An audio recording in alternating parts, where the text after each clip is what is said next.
Well, good evening, visitors. Welcome to the Australian War Memorial's Last Post ceremony. My name is Richard Cruz, and joining us today from the Royal Australian Air Force is Squadron Leader Vikram Grewal. We warmly welcome the family of Corporal Patrick O'Loughlin, whose story will be told shortly. We also welcome members of the Royal Australian Naval College Class of 1982-83 reunion who are joining us this evening. As always, we welcome the veterans who have served, those that are still serving, and the families that love and support them. We acknowledge the members of RSL and Services Clubs Association, RSL Victoria and RSL Queensland, who are watching the broadcast of this ceremony across Australia. During this evening's ceremony, wreaths will be laid at the base of the Pool of Reflection by family and visitors to the memorial. I invite you all to please stand and join in singing the National Anthem.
If you're able, please be seated. The Australian War Memorial was the vision of Charles Bean, Australia's First World War official historian. Bean landed with the Australian troops on Gallipoli and stayed with them at the front through to the end of the war. The idea of this national memorial and museum came to him at Pozières, France, in the depths of the bloody fighting of 1916. Bean's idea was that this would be a place where families and friends could mourn loved ones buried in faraway places. It would also be a place that could help all Australians understand what these men and women had endured and what they had done for us. Bean's vision, to which we remain true, is best expressed as inscribed in the entrance to the memorial's galleries. Here is their spirit in the heart of the land they loved, and here we guard the record which they themselves made. Tonight we'll read the story behind just one of those on the Roll of Honour, which lists the names of more than 102,000 men and women who have given their lives for us in war and operations for more than a century. But first we present a lament, Flowers of the Forest. Wreaths and floral tributes will now be laid at the base of the Pool of Reflection.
Today, we remember and pay tribute to Corporal Patrick O'Loughlin. O'Loughlin was born on the 15th of June, 1906 at Boolaroo Centre, the 10th of 12 children to Lawrence and Francis O'Loughlin.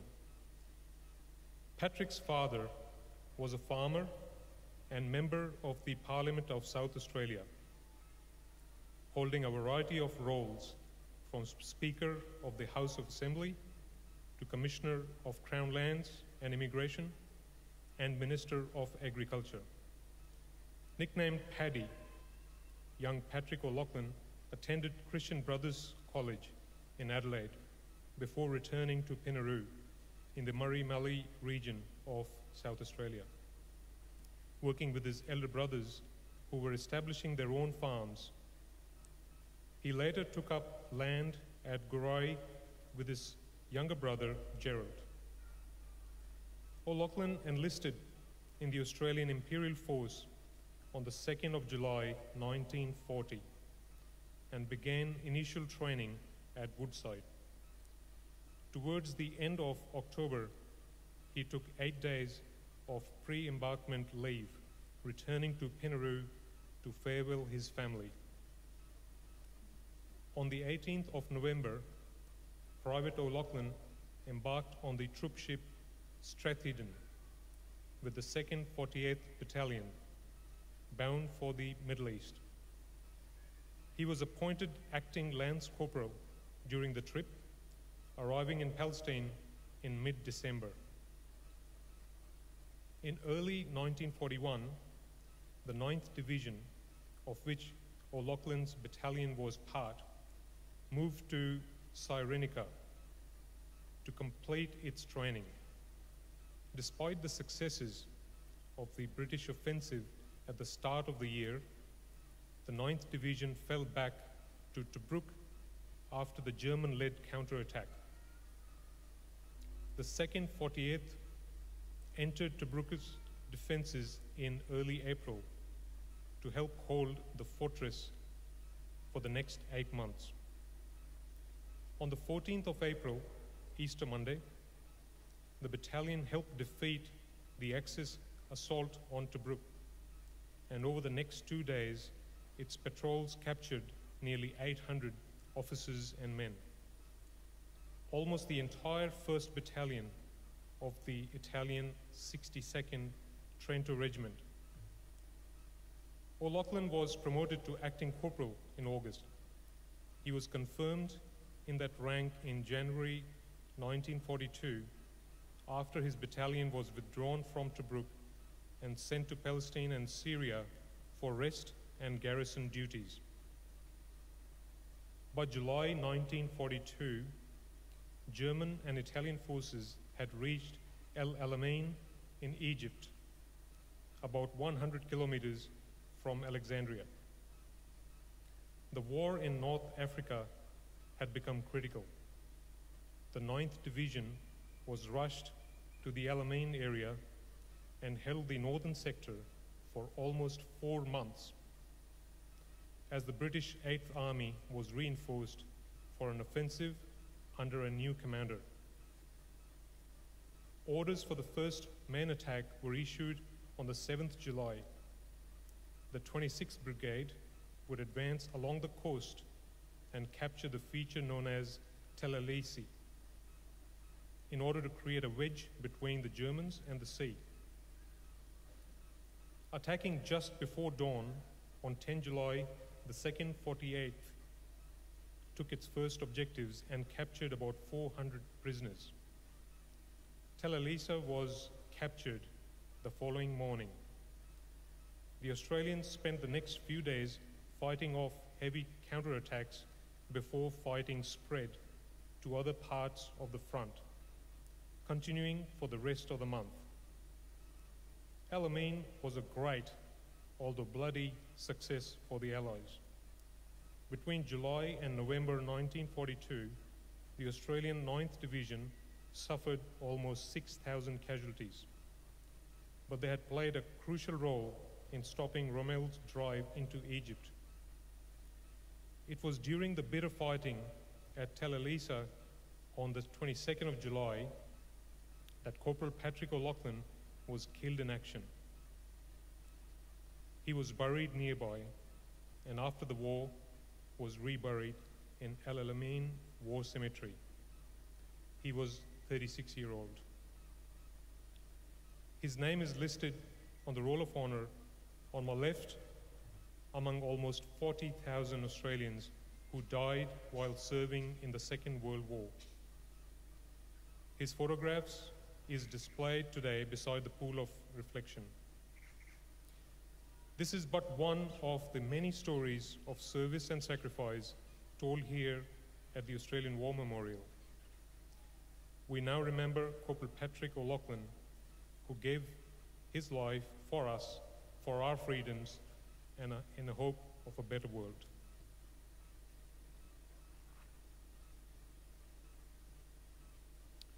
If you're able, please stand for the reading of the ode and the sounding of the last post.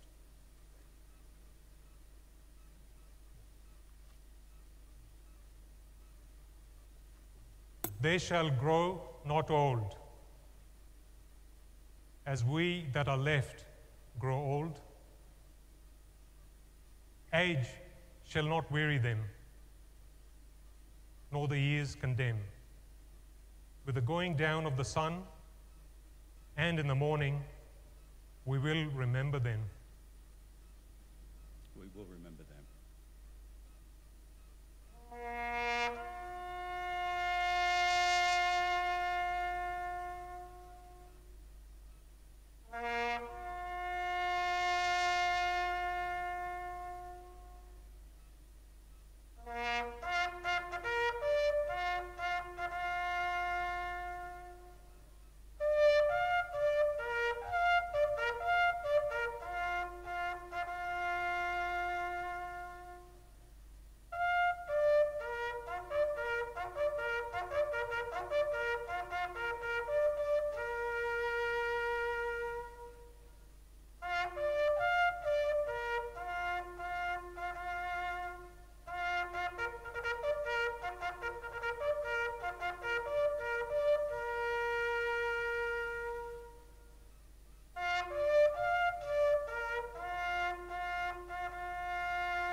Lest we forget.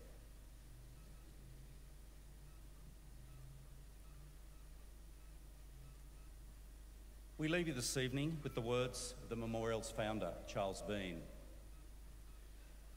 Many a man lying out there at Pozières or in the low scrub at Gallipoli, with his poor, tired senses barely working through the fever of his brain, has thought in his last moments, well, it's over. But in Australia, they will be proud of this.